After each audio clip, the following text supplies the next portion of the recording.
So here's today's project. This is something I've been thinking about doing for quite some time. And you might be wondering, well, what the heck is this thing right here? Well, I'm going to tell you. What we have here is the Nomar tire changing machine. And Brad and I opted for the hitch attachment right there, where you put it into a hitch on a truck or SUV or what have you. So then what I had done before is opened up the wall, put a bunch of 4x4 and so forth in there, trying to make it nice and sturdy. Well, that didn't work. Too much play in it, kept moving, kind of broke down. So we had to kick it up to the next level. So for the longest time, what I was thinking about doing, and Brad and I discussed, was some kind of metal plate in there, and we would weld the receiver on there so it wouldn't give it all. And then I was looking into the metal plate and the welding. Brad has a welder, but I don't, and he's busy, so I figured, what about concrete? So that's what today's project was all about. So I got her all prepped up. I think I'm just gonna go get some concrete and pour this baby and see what happens. If it doesn't work, just try something different. I put the rebar in there for some added strength up on top because I'm a little concerned about the pressure of the unit and the tire and all the pressure we're going to be putting trying to change the tire. So I wanted to make sure that concrete was good and strong. So I put some rebar in there. That piece on the back is to support the receiver, and I'm going to show you in a second what the next step is going to be. Once I fill in the bottom part of the cavity with the concrete, then I'm going to add what you see here on top, the hitch, and the plywood that goes up around it. So the concrete is going to go to the top of that plywood. So I think with the rebar and probably about 5 inches of concrete, that's going to be plenty to support the tire changing unit. And once we get that concrete poured in there, then what I'm going to do is I'm just going to take that all off. I'm going to take that piece of plywood out and put a whole new piece in there. And the other thing that I'm doing to hold everything in, you got to do the receiver pin, and I'm going to throw that baby in there once I get to that level with the concrete, and hopefully it'll all come out nice and smooth. I didn't take any video of me mixing up the concrete. I actually forgot, but I used just a little over 2 bags of Quikrete. Just add water, you don't have to add anything else, just 2 bags of it. Worked out pretty well, I think. I added a little bit extra after it settled. Okay, you see what I did here is I ran this handle all the way through the concrete and in through the receiver, and I actually had to go out the other side of the receiver so it has a little bit more of an anchor point too once it's all together. It is important that after you pour the concrete initially that you whack it with like a dead hammer, because there was a lot of, not a lot, but it was a good amount of concrete that settled. And if I didn't do that, I was going to have some empty spaces, or it just wasn't going to be as strong.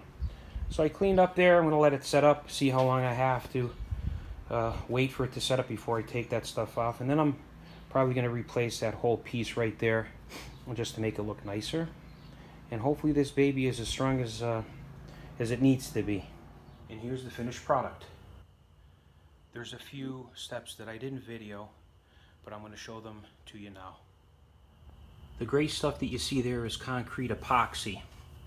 What happened when I poured the concrete, even though I tapped it with a dead hammer to get the concrete to settle, what happened is after I filled up to this level here, then I put on the plywood piece up here, and the receiver was set in there, okay? But then I was only filling with the shovel from up here, so I couldn't really see what was going down there. I try to reach my hand in here to try to get the concrete in there. I tapped it, whacked it with the hammer to get it to settle. Well, what ended up happening after it formed and I took the plywood off, there was a gap in here. There were gaps on the side. The reason is that I had that hole going all the way through for the pin here, okay? So that was going all the way through. Prevented the concrete from just free flowing down.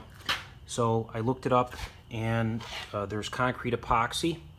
It's pretty expensive. It's like $24 a tube, and you don't get that much in the tube. You need a heavy duty caulking gun because it's pretty stiff. But I'll tell you, this stuff is hard. It's hard as concrete. And I really mushed it in there. It holds in well. So that's really strong. That's not moving at all. And then what I did is I just leveled, saw what level was coming out this far. And my brother-in-law, Brad, nice enough to cut me some angle irons. I'm going to put lead anchor bolts in there to screw that down in. And I'm going to put some anchors here also. So this is going to be supremely rigid.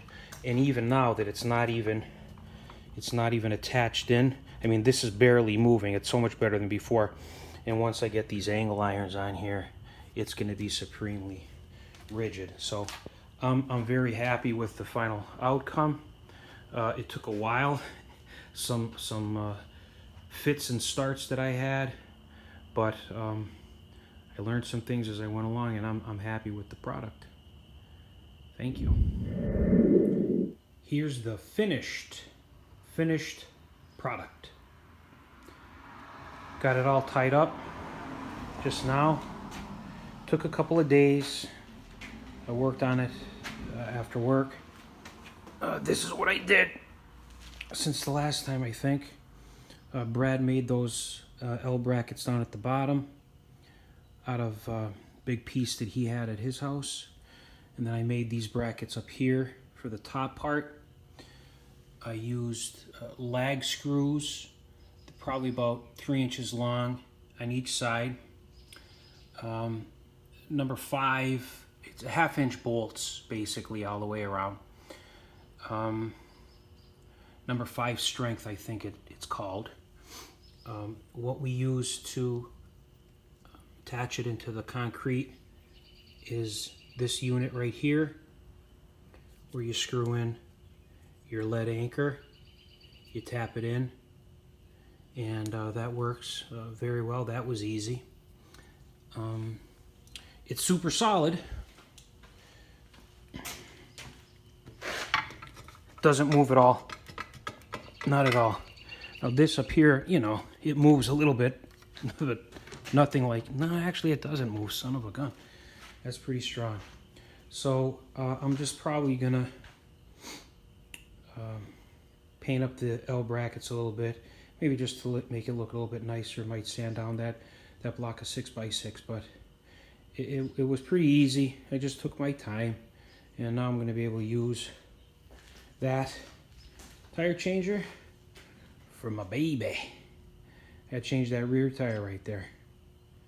So if you guys have any questions about how I did it, let me know.